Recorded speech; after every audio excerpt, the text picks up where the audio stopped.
Hello and welcome to this special broadcast from Israel. In the 3-day trip that Prime Minister Modi made to Israel, there was serious business that was done, from a collective hardening of stand against terrorism to 7 key agreements that were signed. But if there was one thing that stood out, was the body language of the two prime ministers as they met each other.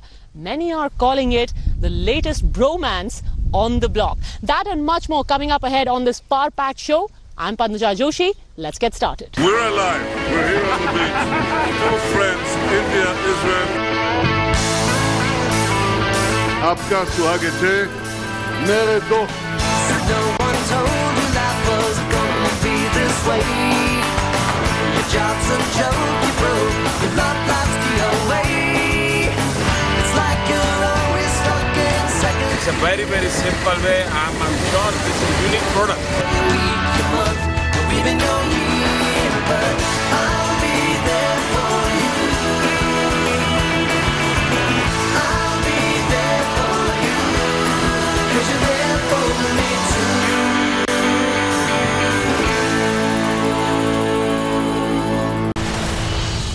Wherever the Prime Minister goes, there are two things that always take precedence over anything else. One, talk of business. Serious business needed to be done. And second, of course, reaching out to his people. So, on the final leg of his visit, he met Indian students in Israel. But before that, there was a talk, a CEO's roundtable, where he got together with the money bags.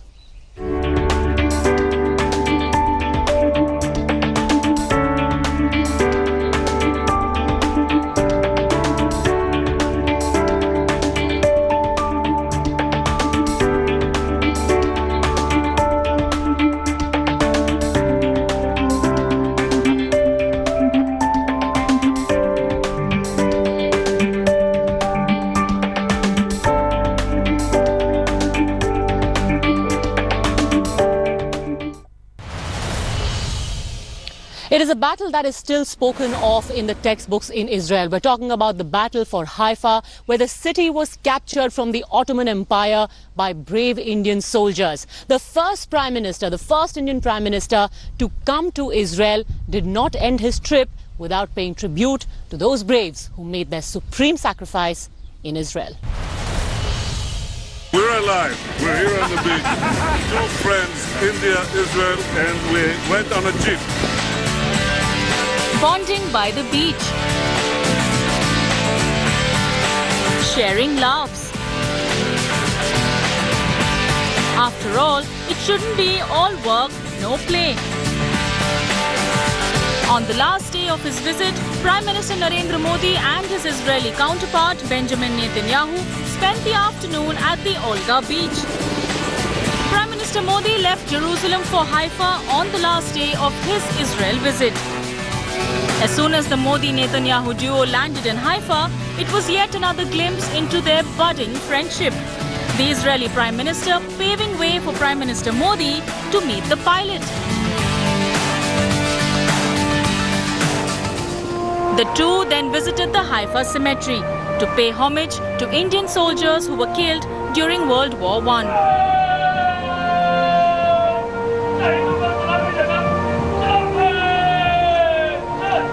Prime Minister Modi laid wreath at the cemetery.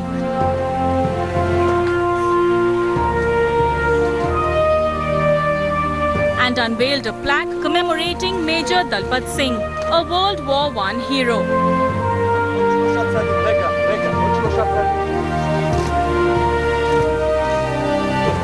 Serious business done, it was time to head to the beach and take a few pictures.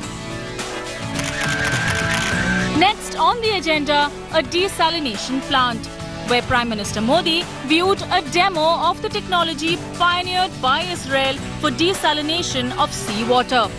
The two leaders could barely contain their excitement.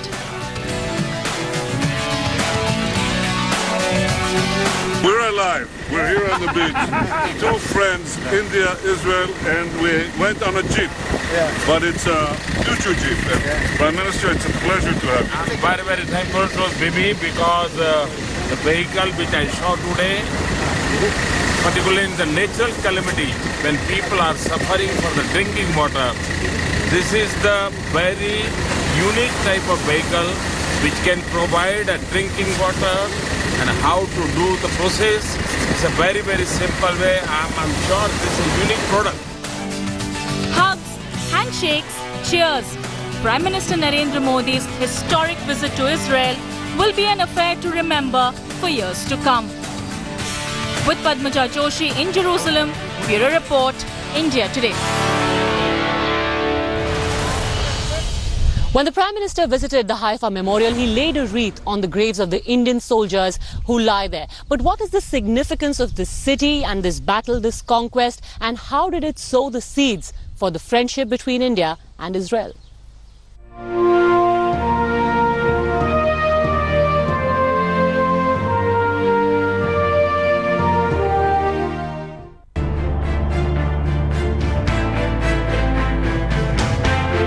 Captain Aman Singh, Captain Anup Singh, Major Dalpat Singh. They are the brave hearts that Indian school children might not know about, but in Haifa, city of Israel, they are household names.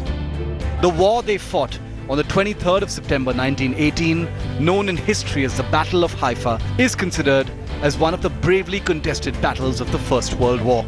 4 years later, the Teen Murti Memorial was constructed in Delhi, then the capital of British India, in the memory of Indian soldiers from 3 princely states of Jodhpur, Hyderabad and Mysore. They had fought valiantly in the present-day Gaza Strip, Israel and Palestine during the World War I under the flag of the British Indian Army.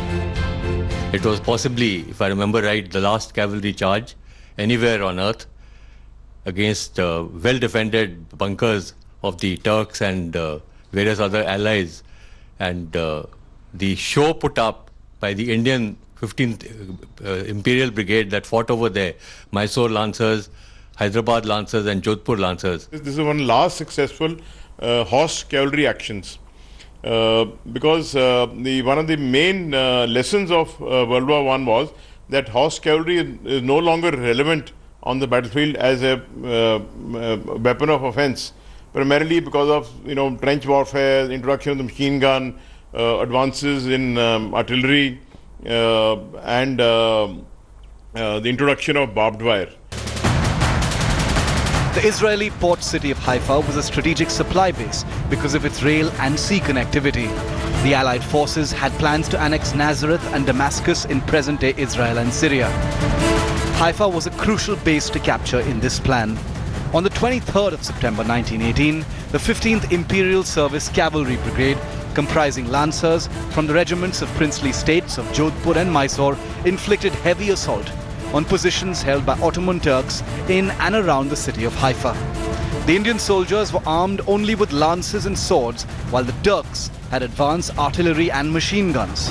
In this last cavalry battle of history, Indian soldiers outsmarted their well-armed opponents with their exemplary valor and cavalry skills. Haifa के तकरीबन 3-4 kilometre पहले दुश्मन ने एक बहुत अच्छा defensive position किया है। जोधपुर कैवलरी को ये पोजीशन पर कब्जा करने का काम दिया गया। मैसूर कैवलरी ये कब्जा होने के बाद हाइफा पर अटैक करने वाली थी और ये हमला इतना इफेक्टिव हुआ कि पूरी जो दुश्मन की वहां पोजीशन थी वो वहां से भाग गए। Under the leadership of British General Edmund Allenby, they liberated Haifa from the clutches of the Turkish-German forces. This also marked the end of the 400 years of Turkish control over Haifa. So it should start from us, and then the rest of the world should acknowledge that Indian troops in both world wars sustained heavy casualties. About over 176,000 Indian soldiers were killed in both wars, fighting for truth, justice, and in the fight against fascism. A memorial to Indians is being maintained so well by the Israelis, who care for what the Indians did over there for their future generations. Over 1 million Indians participated in the First World War. In our country, there is no recognition of that at all, because the underlying feeling is that, oh, that was the British Indian Army. It was not the Indian Army, but the British Indian Army. A total of 1,350 German and Ottoman prisoners were captured by the two Indian regiments. This also included the confinement of 2 German officers, 35 Ottoman officers, 17 artillery guns and 11 machine guns. On the other hand, Indian casualties amounted to 8 dead and 34 wounded, while 60 horses were killed and another 83 injured. When my grandfather went to Haifa, he was a squadron commander, and as part of the Battle of Haifa, the Bhavnagar contingent charged the Turkish gun positions on Mount Carmel, and they fought with great bravery and savagery, and for which several awards were won by the contingent. Within 40 minutes उन्होंने उस defile को capture किया. जैसे ही defile capture हुई तो दूसरा squadron जिसकी command captain Anoop Singh ji कर रहे थे, उन्होंने राइट टर्न करके और 80-90 गज के दूर एक माउंट के ऊपर 4 मशीन गनें और 2 कैमल गन्स लगी थी, उनको कैप्चर किया. और उसके बाद बाकी स्क्वाड्रन्स डिफाइल के बाद उनके पीछे पीछे हाइफा शहर के अंदर एंटर कर गए. 1 घंटे के अंदर ये हाइफा की लड़ाई खत्म हो गई. 2 months after the Battle of Haifa, the First World War came to an end. Bureau Report, India Today. The Israel visit wasn't without its own share of personal gestures by the Indian Prime Minister. The most important one was reaching out to little baby Moshe, now known as Moshe Boy, a 10-year-old who, when he was only 2, survived the 26/11 terror attacks. The attack on Nariman House claimed both his parents. Moshe met the Indian Prime Minister with a heartfelt letter, and he carried back with him a message from Mr. Modi: the doors of India are always open to you. Dear Mr. Modi, I love you and your people in India. 11-year-old Moshe Holzberg proclaiming his love for India. Nearly 9 years ago, he was one of the lucky few to have escaped from the clutches of terror in the 26/11 Mumbai attacks.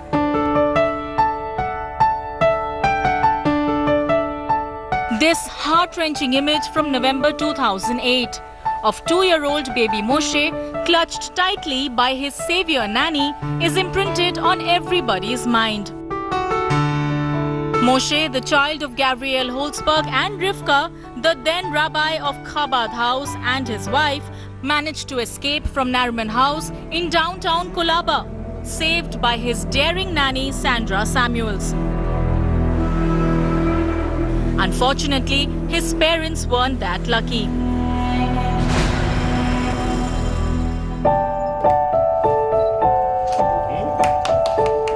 Almost 9 years later, it was a treat to the eyes as the little boy met Prime Minister Modi during his visit to Israel. My name is Moshe Holzberg, the son of Rabbi Gabi and Rivki Holzberg. I hope I will be able to visit Mumbai. And when? How was your meeting with the Indian Prime Minister? All very nice, out to out, a lot of good feelings, and you feel you walk with you stay with a friend like a family. I like you. Speaking to India Today before his big meeting with Prime Minister Modi, Moshe could barely contain his excitement. You love Mr. Modi. Why is that? Because if for so much people is there in India and he come to me. His nanny Sandra, who saved this young life, was granted honorary citizenship by Israel and now works at a rehabilitation center for the disabled. My full mind is on Moshe Boy. He becomes big, he'll grow up, and he'll become a rabbi. Nariman House was one of the 5 places targeted by the terrorists on 26 November 2008, in which Moshe's parents were brutally killed. The building was badly destroyed in the terror attack. But the Jewish community has recovered from this shock. The present rabbi says they feel safe and protected in Mumbai. We do feel very safe. Thanks to Mumbai police and all the authorities, the municipality and the government, that we feel very, very protected over here. Would you like to come and stay in India and Mumbai? Moshe lived through the horror. But the young boy now wishes to revisit the place he once used to call home. With Padmaja Joshi in Jerusalem, Bureau Report, India Today.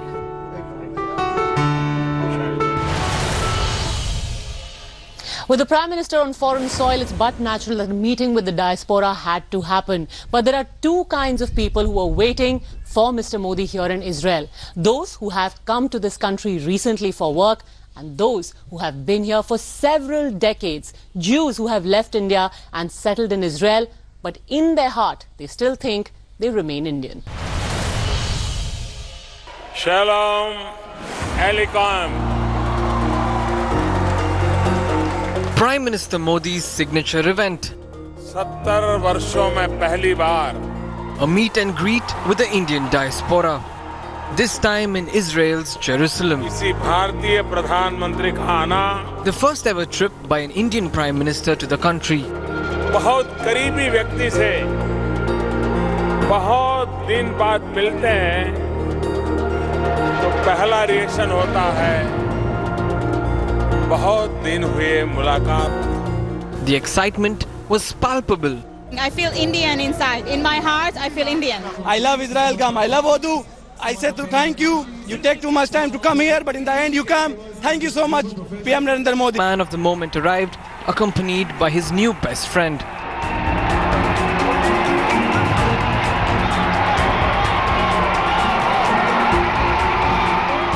It's a partnership made in heaven, but it's happening right now, here on earth, today.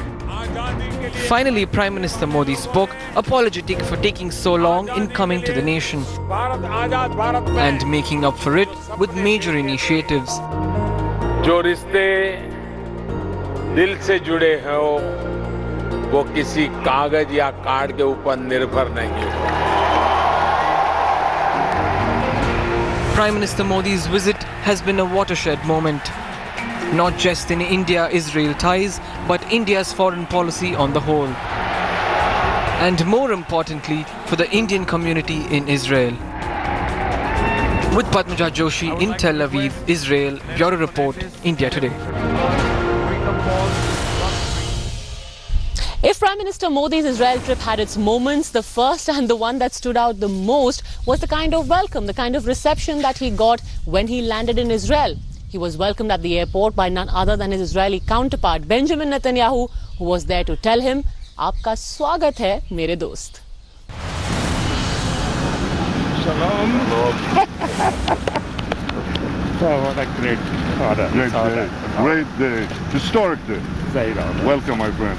It's wonderful. With this special greeting began Prime Minister Modi's historic trip to Israel. An exceptionally honorable welcome awaited him.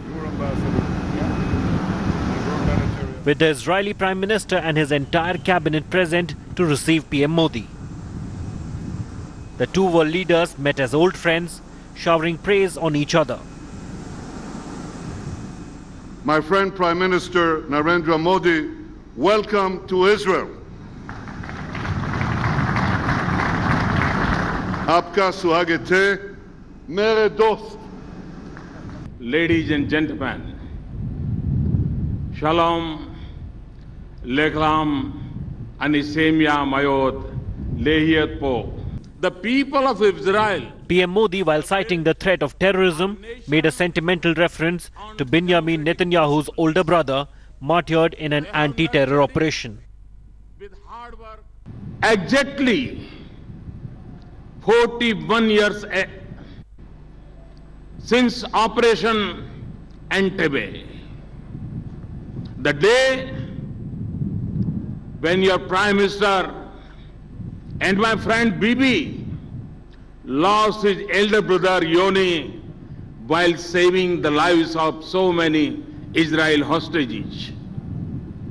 Your heroes are an inspiration for the younger generation. Deepening cooperation between India and After the ceremonial welcome, PM Modi and Netanyahu proceeded to a flower farm, where another honor was in store.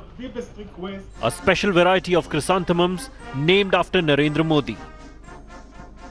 In Jerusalem, the duo visited Yad Vashem, a Holocaust memorial where PM Modi paid homage to victims of the genocide in Germany.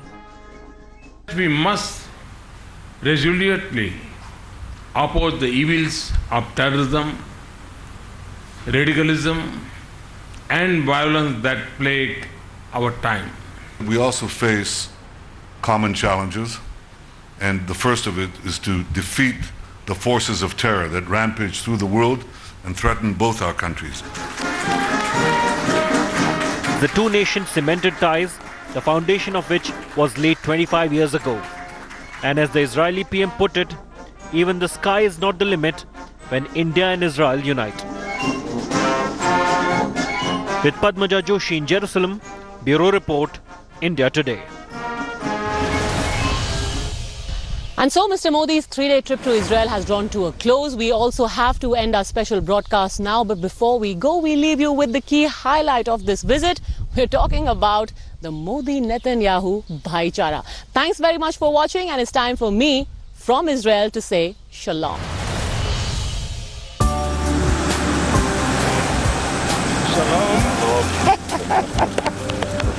Oh, what a great order. Great day. Historic. Prime Minister Modi in Tel Aviv, the first Indian Prime Minister ever to visit Israel. This trip was going to be significant in any case. But what caught everyone's attention was a camaraderie between the Prime Minister and his Israeli counterpart, Benjamin Netanyahu. Right from the time the Prime Minister's plane landed in Tel Aviv, where the Israeli Prime Minister was present to receive him, breaking protocol.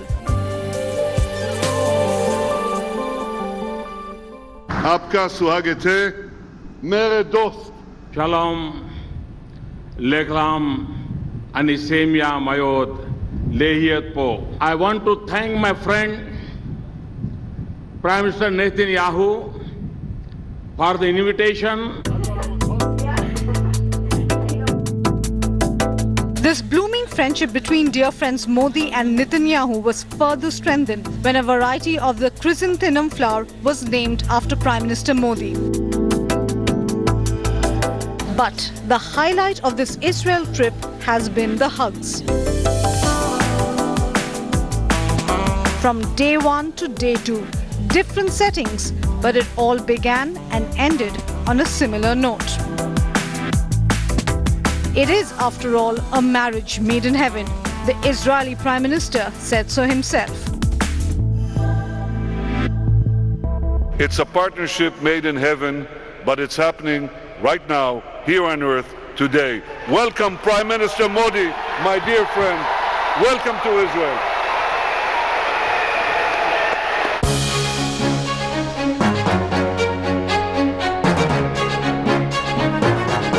The friendship was secured on land, and now it was time to take this bromance to sea.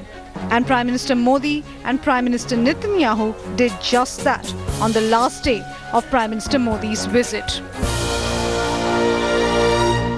I'm very, very thankful to Bibi because the vehicle which I saw today, particularly in the natural calamity, when people are suffering for the drinking water, this is the very unique type of vehicle which can provide a drinking water and how to do the process. It's a very, very simple way. I'm sure this is a unique product. Prime Minister Modi's three-day Israel trip had it all. History, hugs, handshakes, and as the PM wrapped up his visit to Israel, he did so just like he began it, with a hug. Bureau Report, India Today.